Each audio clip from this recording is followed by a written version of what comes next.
اعوذ باللہ من الشیطان الرجیم بسم اللہ الرحمن الرحیم صلی اللہ علیہ وسلم۔ السلام علیکم رحمۃ اللہ وبرکاتہ۔ ناظرین، میں نعیم بٹ اسیر جدہ اخبار نامہ میں آج 13 اکتوبر 2024 کی جنگ اخبار میں چھپنے والا یاسر پیر زادہ صاحب کا کالم ذرا ہٹ کے تو جھوم جھوم جھوم مگر کیسے پیڑاں نو میں سینے لاواں تے میں ہسدی جاواں دپاں دے نال لڑ لڑ کے میں لبیاں اپنیاں چھاواں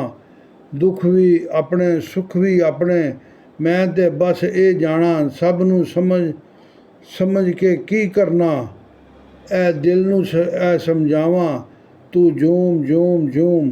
ترجمے کی ضرورت نہیں، سادہ سی پنجابی میں یہ گانا نصیب لال اور عابدہ پروین نے گایا ہے، جس کا مطلب ہے کہ زندگی میں دکھ سکھ اونچ نیچ آتے رہتے ہیں، ان کی وجہ سے دل گرفتہ نہیں ہونا چاہیے اور جھوم جھوم کے زندگی گزارنی چاہیے۔ صبح شیو کرنے کے بعد سوٹ پہن کر ٹائی کی گرہ لگاتے ہوئے جب اس گانے کے بول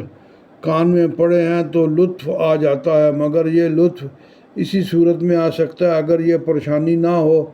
آج 2 وقت کی روٹی نصیب ہوگی یا نہیں۔ جس بندے کا دن اس سوچ کے ساتھ شروع ہوتا ہو کہ نہ جانے اگلے ماہ اس کی نوکری رہتی ہے یا نہیں، تو وہ من میں چاہے کتنا ہی صوفی کیوں نہ ہو اس گانے پر نہیں جھوم نہیں سکتا، الا یہ کہ اس نے نشہ کیا ہو۔ آج موضوع صرف اتنا ہے کہ کیا واقعی جھوم جھوم کے زندگی گزاری جا سکتی ہے؟ ہر قسم کے دکھ سکھ سے ماورا ہو کے زندگی اسی صورت میں گزاری جا سکتی ہے اگر بندہ سارا دن اپنے بستر پر لیٹ کر چھت کو گھورتا رہے، لیکن یہ بھی ناممکن ہے کیونکہ بجلی کا بل اسے بہرحال بھرنا پڑے گا اور اس کے لیے پیسے چاہیے ہوں گے اور پیسے کمانے کے لیے اسے گھر سے باہر نکلنا ہوگا، اور جو ہی وہ گھر سے باہر قدم رکھے گا اسے یہ فیصلہ کرنا ہوگا کہ آیا اسے قانون قاعدے اور رضا اور ضابطے میں رہ کر کام کرنا ہے یا کسی آزاد روح کی طرح ہر پل وارفتگی کے عالم میں گزارنا ہے۔ اس سوال کا جواب مشہور فلسفی سوران کیرکیگارڈ نے اپنی کتاب میں دیا ہے۔ کتاب کا نام اس قدر عمدہ ہے کہ بندہ داد دیے بغیر نہیں رہ سکتا۔ کتاب میں 2 قسم کے طرز زندگی کا موازنہ کیا گیا ہے جنہیں کیرکیگارڈ کہتا ہے اردو میں بولے تو جمالیاتی اور اخلاقی۔ اس کام کے لیے کیرکیگارڈ نے وہ 2 تصوراتی کردار تخلیق کیے۔ جمالیاتی زندگی کے دلدادہ شخص کے قلم سے کیرکیگارڈ نے ایک مضمون تحریر کروایا جس میں اس کردار نے شاعرانہ اور دل آویز پیرائی میں اپنا مقدمہ پیش کیا، حسن کے پیمانے بتائے، موسیقی کی دلکشی بیان کی اور عورتوں کو لبھانے کے طریقوں پر بات کی، جب کہ دوسرے کردار کے قلم سے کیرکیگارڈ نے 2 طویل خطوط لکھوائے جن کا انداز تحریر نفحت اللہ تھا اور ان میں اخلاقی ذمہ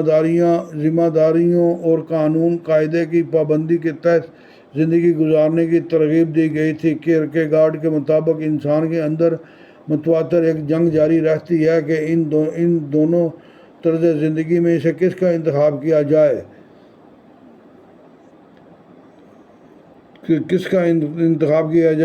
دقت یہ ہے کہ دونوں کو کسی ایک فلسفے میں ضم کر کے یوں پیش نہیں کیا جا سکتا کہ انسان اسے کسی کیپسول کی طرح نگل کر مطمئن ہو جائے۔ مثلاً جو کردار جمالیاتی فکر کی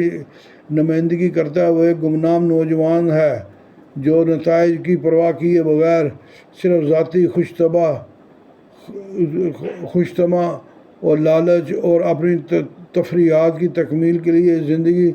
گزار رہا ہے، جبکہ دوسری جانب اخلاقی زندگی کا داعی شخص ایک جج ہے جو اپنے ذاتی اور سماجی فرائض کو پورا کرنے کے لیے سخت محنت کا حامی ہے۔ اس کی زندگی قانون قاعدے کے تابع ہے اور اپنے فرائض کی بجا آوری میں اگر اسے کوئی قربانی بھی دینا پڑتی ہے تو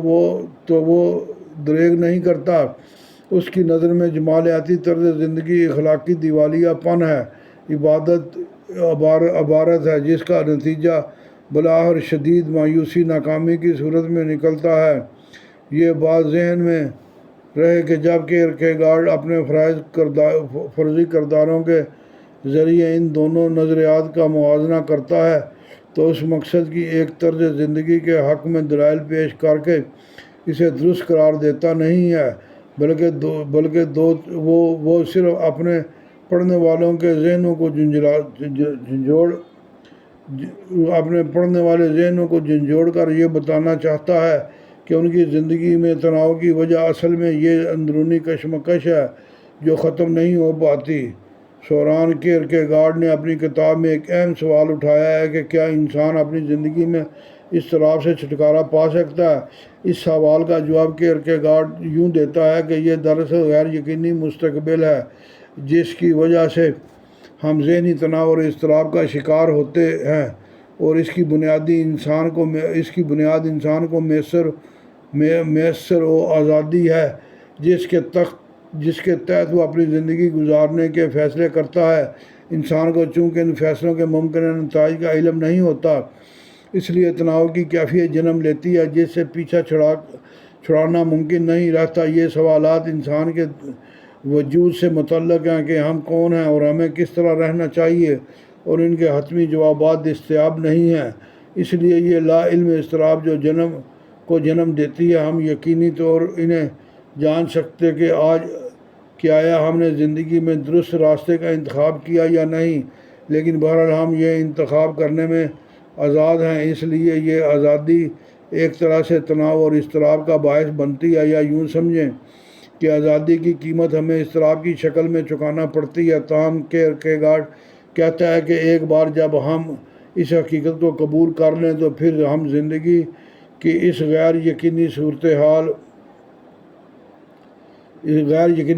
نمٹنے کے لیے بھی تیار رہیں گے اور اپنی توانائیوں کو درست سمت میں موڑ کر اس اضطراب کو مثبت طرز زندگی کے لیے استعمال کر سکیں گے۔ لیکن ہوتا یہ ہے کہ جمالیاتی طرز زندگی کا دل دادہ محض جذباتی اور سفلی خواہشات کا پیچھا کر کے اپنی اضطراب سے فرار حاصل کرنے کی کوشش کرتا ہے،